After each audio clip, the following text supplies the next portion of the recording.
жылда 2 жолу облустук мед кеңеш өкмөткөрүлүп, Ош облусунун аймагында 179 дарыгер жетишсиз. Кадр тартыштыгына өз кезегинде өмүр сакчылардын айлык маянасынын аздыгы жана ыңгайлуу шарттын жоктугу таасирин тийгизүүдө.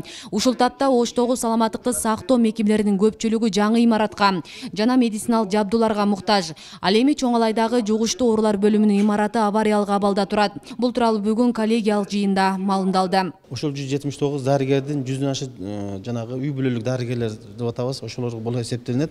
Калган 70-теги булар куш адистер, хирургтар. Бул райондордо жетишпей атат. Негизинен айтып кеттим, биринчи эң чоң бул көйгөйлөр бул айлык маселеси да. Айлык маселеси жетиштигинин аздыгына байланыштуу биздин дарыгерлерибиз башка жактарга кетип калып атышат. Ошондой эле экинчиден үй маселеси жок. Биз атайын дарыгерлерди жөнөтсөк, ординаторлорду ал жакта жай маселеси болот. Квартира издешип, кыйналып атканына байланыштуу ошол жер маселеси проблема болуп атат да. Ошого биз айыл өкмөттөргө дагы биз сүйлөшүүлөр жүргүзүп атабыз. Ошондой эле Ош мамлекеттик университети менен дагы дипломдон кийинки факультети бар. Ал ординаторлор менен сүйлөшүп, экинчи жылкы ординаторлорду ошол жерде сразу окутуу, ошол жерде жумушка жайгаштыруу боюнча иштерди биз жүргүзүп атабыз. Ош облустар аралык балдар клиникалык ооруканасы да капиталдык ремонтко жана кошумча имаратка муктаждыгы жогору. Союз мезгилинде салынган ооруканага түштүк аймак боюнча бейтаптар кайрылат.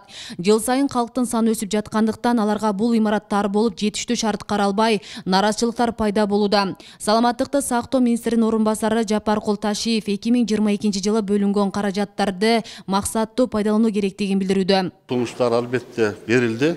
Мен коллегаларымды активдүүлүккө чакырдым. Өзүңүздөр көп болдуңуздар.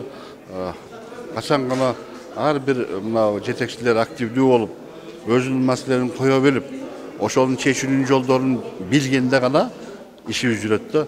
Сөзсүз түрдө бул маселелер бизде бүгүнкү жыйында каралды. Бул маселелер жазылды. Биз ошону көзөмөлдөп, ошону ишке ашырганга аракет кылабыз. Ош облусундагы саламаттыкты сактоо мекемелеринде 2021 жылы 338 миллиондон ашык курулуш жана ремонт иши жүргөн.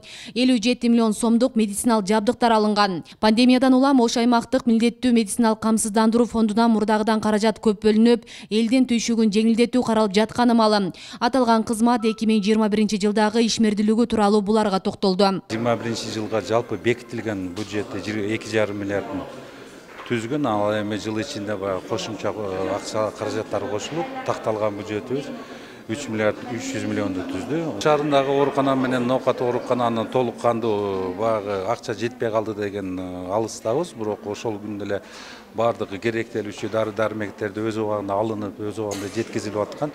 Ошол эми дары-дармектердин бүгүнкү күндө карзыбыз калган, ошол карзыны төлөп берүүгө бүгүнкү күндө ушул ноокат ооруканабызга 34 миллиондон ашуун, ошондой эле шаардык ооруканабызга 34 миллиондон ашуун керектелип жатат. Бул маселе жакын күндөрү министрликке бөлүнгөндөн суммадан сырткары кичине карзыбыз калган, кредитордук карзыбыз. Белгилей кетсек, Ош облусу боюнча жалпы 454 дарылоо алдын алуу мекемеси бар. Алар Дубандагы жалпы 1 миллион 268 миң 499 жаранды тейлешет. Асель Сыдыкова, Илимбек Турсунбай уулу, Регион телеканалы, Ош облусу.